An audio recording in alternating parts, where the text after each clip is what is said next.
एक बार की बात है, जॉन और उसका साथी चोरी करके अपना सोना जंगल में ले जाते हैं।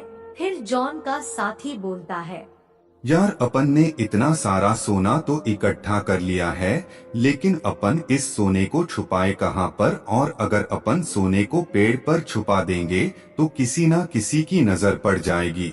फिर जॉन बोलता है, हाँ यार, तू बात तो सही कह रहा है, क्या करे क्या करे। तभी जॉन का साथी बोलता है, सरदार जी क्यों ना अपन यहाँ जमीन में गड्ढा करके सोने को यही जमीन में डाल दे, किसी को पता भी नहीं चलेगा कि यहाँ सोना है।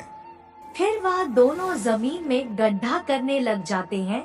थोड़ी देर में गड्ढा हो जाता है और उस गड्ढे में से अचानक से एक बहुत बड़ा राक्षस आ जाता है। वह राक्षस काफी बड़ा था। उस राक्षस को देखकर वह दोनों जल्दी से वहां से भागने लगते हैं। थोड़ी दूर भागने के बाद उन्हें मोटू मिलता है, तो मोटू उन दोनों से पूछता है, क्या हुआ जॉन, इस तरह भाग क्यों रहे हो? फिर जॉन बोलता है, अरे मोटू, तुम भी यहाँ इतनी रात को मत रुको, यहाँ जंगल में बहुत बड़ा राक्षस है। हम तो यहाँ हमारा सोना छुपाने गए थे, लेकिन हमने वहाँ जैसे ही गड्ढा किया, उस गड्ढे में से राक्षस बाहर आ और वह राक्षस बहुत बड़ा था। यह कहकर जॉन और उसका साथी वहां से भाग जाते हैं। फिर मोटू सोने के लालच में तेजी से जंगल की ओर भागता है। फिर मोटू वहां पेड़ के पीछे छुप कर देखता है और बोलता है, यार यहाँ तो बहुत सारा सोना पड़ा है, यह मिल जाएगा तो मजा ही आ जाएगा।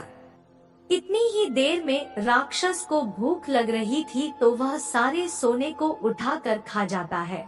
फिर मोटू बोलता है, यह कितना मूर्ख राक्षस है जो इस अपने को खा गया, लेकिन वह सोने को पचा नहीं सकता। अगर मैं इसके पेट में चल जाऊं तो सोना बाहर निकाल लूंगा, लेकिन मैं यह काम अकेला नहीं कर सकता। चलो मैं पतलू के पास जाता हूं और उसको बुलाकर लाता हूं। यह कहकर मोटू पतलू के पास चला जाता है और पतलू के घर के बाहर खड़ा होकर पतलू को बुलाता है। तभी घर के बाहर पतलू की पत्नी आती है और बोलती है, मोटू भैया जी, आप यहाँ से चले जाओ, मैं मेरे पति पतलू को आपके साथ नहीं भेजूंगी।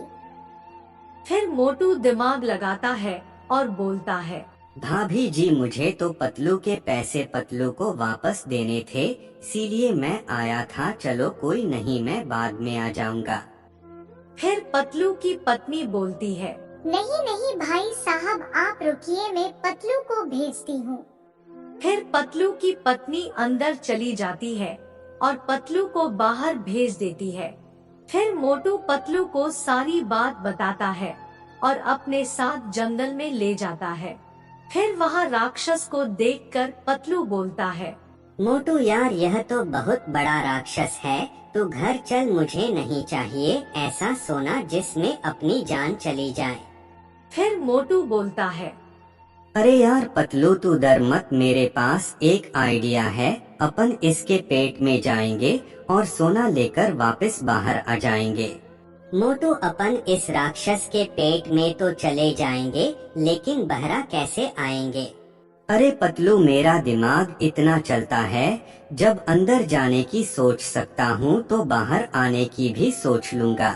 यह कहकर दोनों उस राक्षस के सामने चले जाते हैं और मोटू बोलता है, ओ पागल राक्षस, तुझ में दम है तो मुझे खा कर बता। फिर राक्षस बोलता है, यह दोनों कितने मूर्ख है जो यहाँ खुदा आए हैं। कोई नहीं, मेरा खाना मेरे पास खुद चल कर आया है। फिर राक्षस मोटू और पतलू को खा जाता है।